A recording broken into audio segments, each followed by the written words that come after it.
You hire someone to figure it out for you, it's going to cost more than if you actually kind of figure it out yourself. And I think if you figure it out, if you spend the time to figure it out yourself, you'll actually get better results. Okay? Because you know your property better than somebody else does.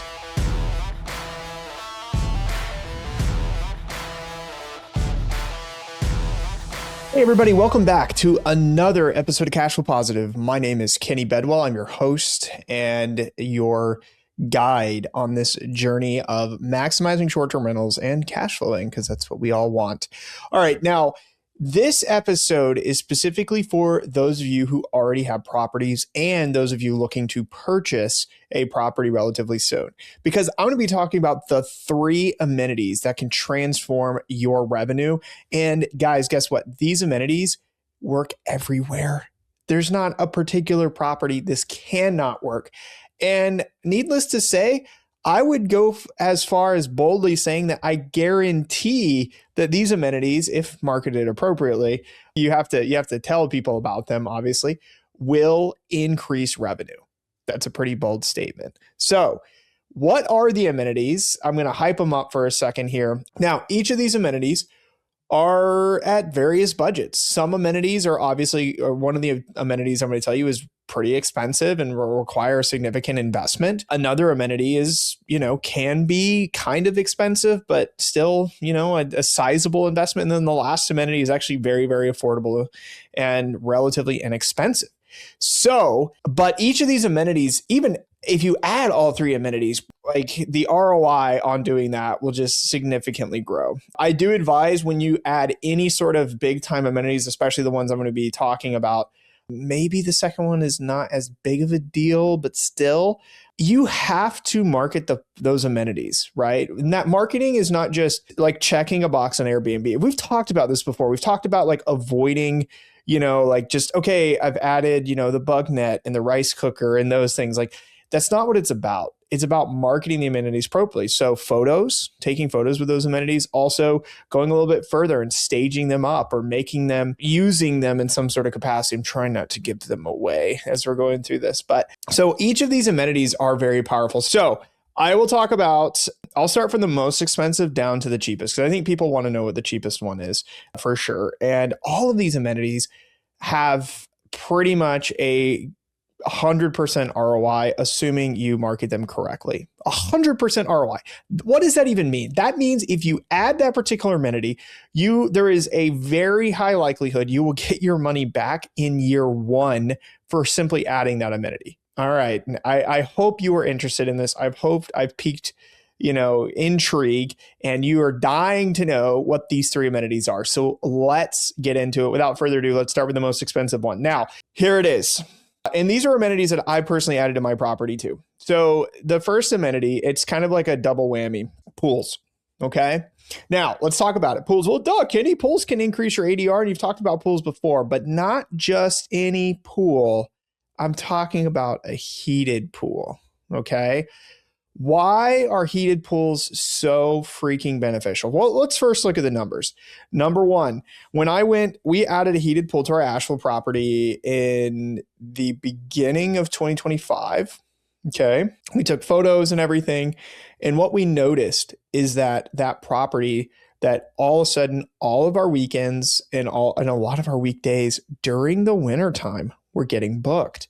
Okay. Now, a lot of us, if you have a pool in a beach market, that's kind of standard, right? Having a pool in a mountain market is actually incredibly rare.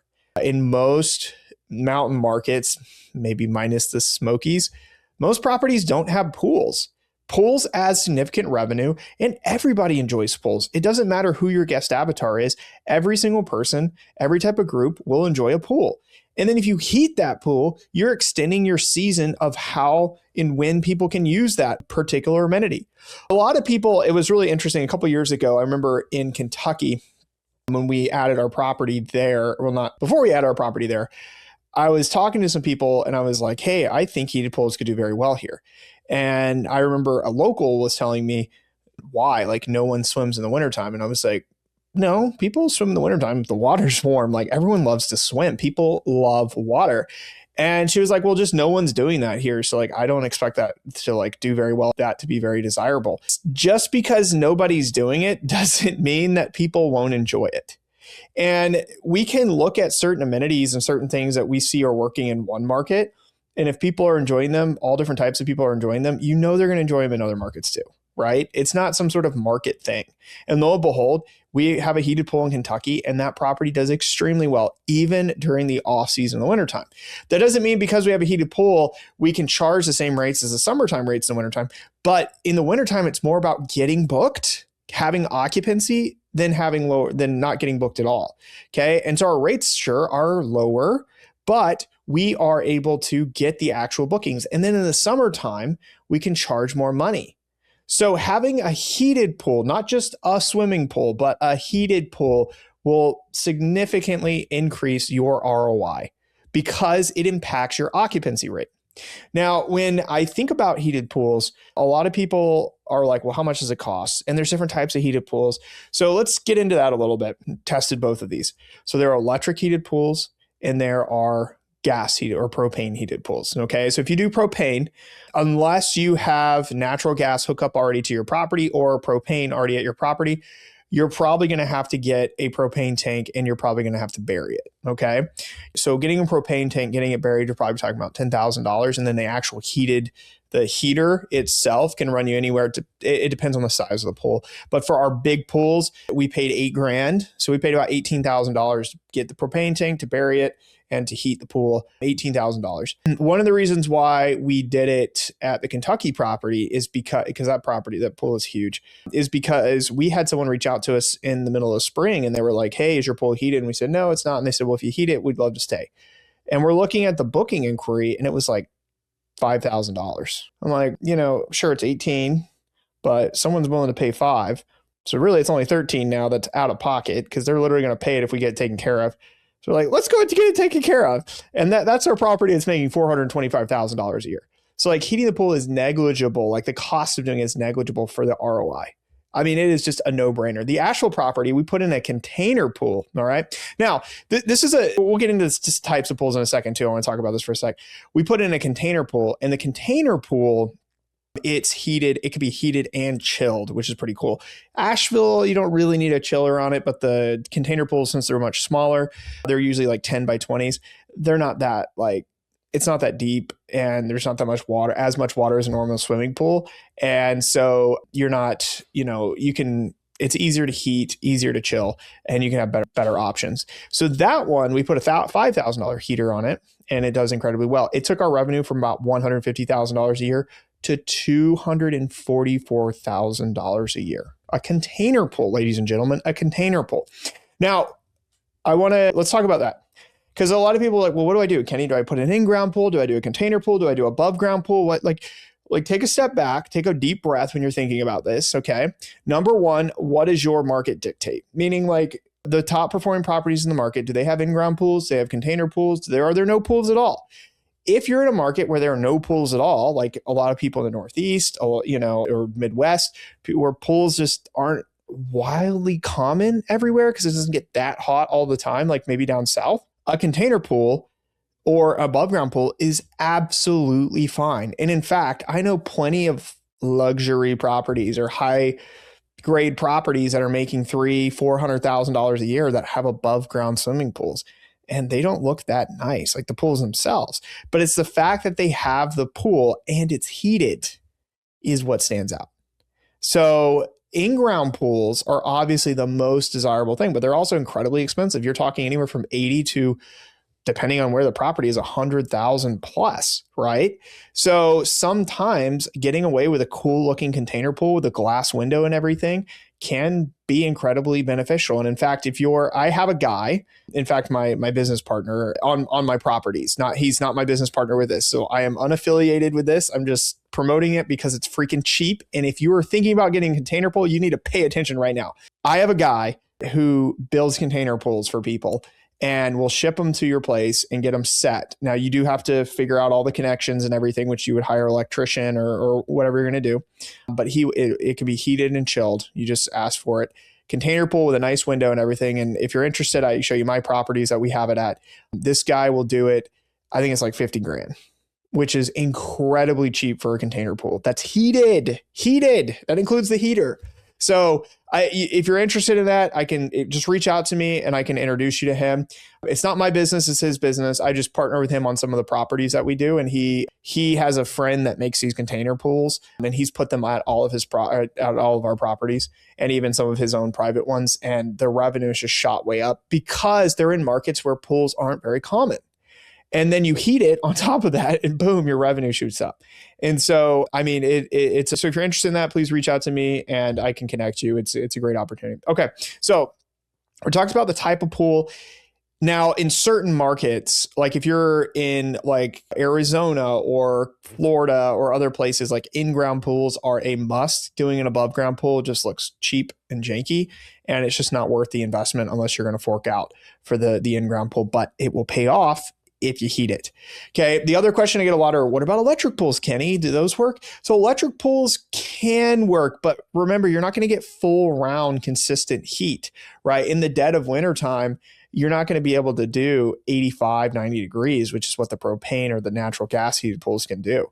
I mean, that's a big deal. So I think, in my opinion, if you're going to heat the pool the right way where you can do it year round. The other question I get all the time too is, hey, can I heat the pool and have the guests pay for it? Absolutely.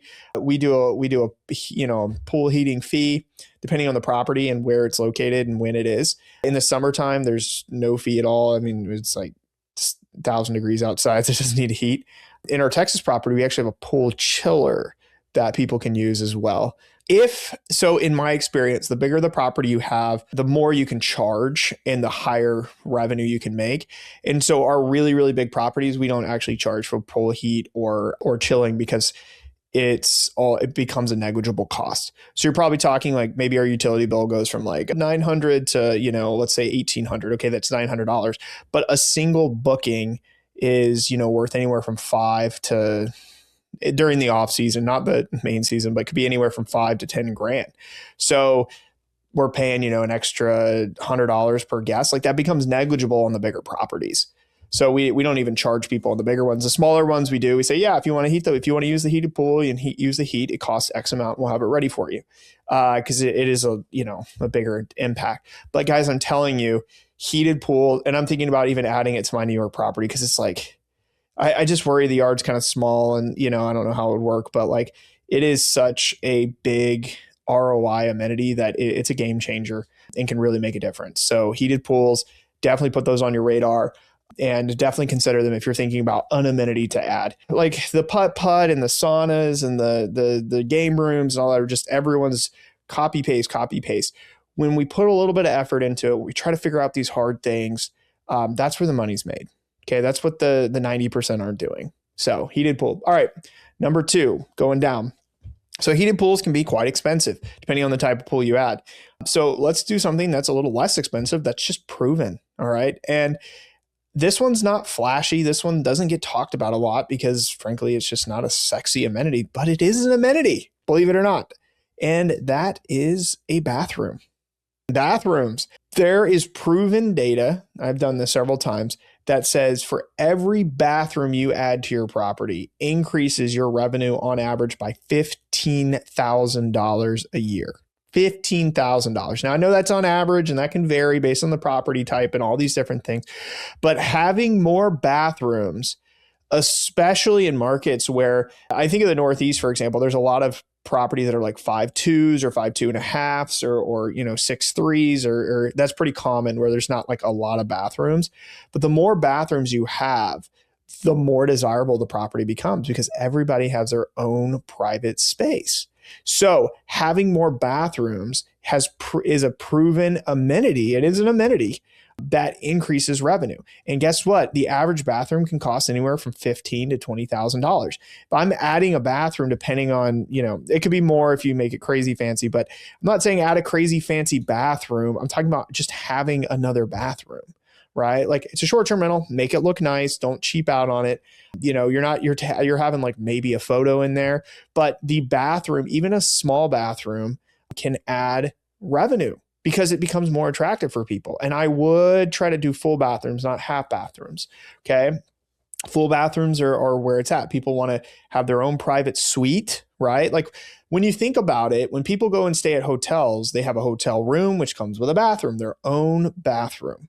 Okay. So this is, especially if you're hosting groups, families, multiple families, whatever, people want their own bathrooms. And the more bathrooms you have, the better looking your property will look, frankly. I mean, just from people who are, especially from a man's perspective, or people who are looking at just like practical, like, well, I don't want to share, I don't want to share with them or whatever. Like no one wants to do that on vacation. Bathrooms are just proven. And so if you can figure it out, figure it out. If you got a 5-bedroom, it needs to be a 5.4. Okay. Now, will your property not make money if it's a 5? No, that's not what I'm saying. I'm saying like, you will just like the cost of adding a bathroom, your revenue will jump up at that same cost amount in year one. So you go, if it's $15,000 to add a new bathroom, you're making 100,000, you're going to make 115 the next year. And then the next year it's going to do 115 and the next year 150, like that. Like that's how I want you to think about it. That's the impact that adding a bathroom can have. And it also improves the value of the property. So adding bathrooms are not only just, hey, I can make more money from it, but it can also improve value. Whereas like a heated pool, it improves value a little bit, right? Not at the same dollar for dollar amount. So I really like bathrooms because not only can you improve revenue, but you can also improve the value of the property dollar for dollar, or even more than that. All right. So it is a fabulous amenity to add. And if you're thinking about it, if you have the capacity to do it, do it. This is your sign to do it. Okay. I know some people are listening and they're like, I was thinking about doing the pool. Now I'm going to go do the pool, or I'm thinking about heating the pool. Now I need to heat the pool. Just do it, guys. Like your gut is telling you something that's actually really, really like pretty obvious, but we're afraid to do it because we're like, oh, it's all this money and you got to figure this out. I don't want to do that. It's like, no, the data is there. It is proven. It makes sense. I've been doing this in different markets all across the country just to kind of prove a point. And guys, I'm telling you, like, this is what I found. This is my experience. Go and do it. Go and add those things. I'm telling you right now. Now, if you add a bathroom and a heated pool, your revenue is just going to rocket, and the value of the property. It's a win-win-win. All right. So we talked about now bathrooms aren't super sexy, and I want to talk a little bit about marketing because it's easy. Okay, marketing pool. You take pictures. You can put kids in there playing. You can do all kinds of cool stuff. It's easy to market a pool. Got it. What about a bathroom? Okay, well, bathrooms, obviously in the listing, we never talk about this, where it says how many bedrooms and how many bathrooms it has. That's one of the first things people see in a property. How many can sleep, how many bedrooms, and how many bathrooms. So when someone's putting in, I have 12 guests in Airbnb, and these are my dates, and this is where I want to stay. Okay, your property pops up that can accommodate 12 people. They're going to see immediately 12 people, how many bedrooms, how many bathrooms. All right. So bathrooms are one of the most important things that they see. One of the first things they will see when looking on in comparing properties. Okay. So it really helps with click rates. Now, okay, do you take all these pictures, people using the bathroom? No, you're not going to get that silly with it, right? But it is worth saying something in your listing description. We have 4 full bathrooms, or 3 full bathrooms, or 6 full bathrooms, or whatever, because that stuff matters to people when they're traveling. What do you care about when you travel? Okay. Like when you go on your next trip, your next vacation, think about those things. Think about what you really appreciate, the things that you're looking for when you book. Like take a moment and like put yourself in your own shoes as a guest / host, like trying to figure out amenities to add, and think about the things you enjoy. 9 times out of 10, a lot of that will translate to your property too, because you probably already designed it like for yourself anyway. So anyway, food for thought. All right. That's number 2. Let's go to number 3. Okay. And I've talked about this amenity before, but this amenity has, just from a pure ROI standpoint, not necessarily like cash flow. Cash flow would be the pool. Obviously, the more expensive you get, the higher the cash flow, the higher the boost in revenue. But this is more of just like, you'll get over 100%. You'll get like a 500% ROI. And that is professional lighting. Okay. Now, a lot of people are doing string lights, and different kind. And I think that's great. I don't have a problem. I think if you don't have string lights, go get some string lights, hang them around outside, give it a little bit of ambiance. But they are becoming more and more mainstream. Okay. And it's less and less. I mean, there's just all the properties are starting to look alike. Everyone's got the same stupid fire pit, the little octagon shape with the poles and the string lights tied around them or whatever. And then the polyester chairs, the Adirondack chairs around the fire pit. Like, It's all the same, guys. So what do you mean by lighting? And then you notice how I didn't just say lighting, I said professional lighting. Okay. So professional lighting is really important. And I think professional lighting can be used in a number of cases. I think of now, I want to be careful with this. I'm not saying to do this for short-term rentals, but for the hotel, for our landscaping, what we wanted to do with the landscaping is just make it look really good. And one of the ways to do that, especially in the courtyard space, was to do professional lighting. So we added professional, on the plants, on the landscape. Like we have these really cool, like got a cool palm tree and these like sago trees or whatever. And we're putting these like bullet lights on them at night. And so they light up. They're not solar, they're electrical. Like we're getting all wired and everything. It's going to look very, very good and clean. And you see that a lot in hotels, right? They have professional lighting and stuff on the landscaping. And it looks nice and clean and adds ambiance. Short-term rentals, please don't go add a bunch of landscaping lights to your property and make it look like some residential like fortress. It's not what I'm saying, but when we think, like, put yourself in the mind of like a hotelier, right? Like how they set up their properties and the type of lighting they use, it's all very professional. If you walk into a hotel's conference room, the lighting isn't like, oh wow, like it's crazy, but it's professional lighting. Okay.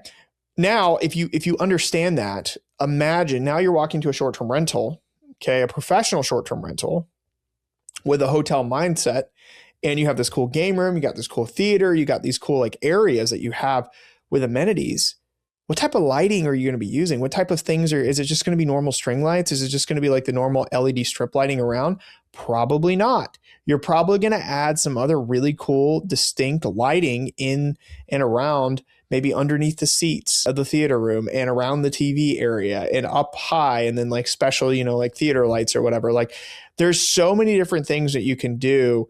And you can Google it. You can search professional lighting examples of theaters, of game rooms, get inspiration from online of, hangout spaces or whatever, like game rooms, anywhere, arcade machine, like professional arcade areas. Like I think there's a lot of cool and missed opportunity with lighting in our space.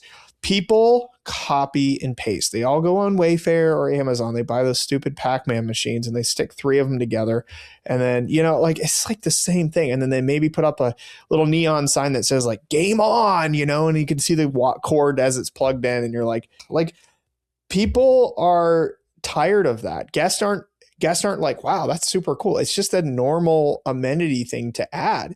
And, at first it's like, oh, well, that's special because you don't have that in your home, right? But in reality, there's 20, 30, 40, 50 other properties, 100 other properties that have the exact same setup. But what they're not doing is they're not thinking about professional lighting, okay? Now, I want to go back to this term professional for a second because the first thing, a lot of you are thinking about, well, okay, do I need to hire a professional? It's not what I'm saying.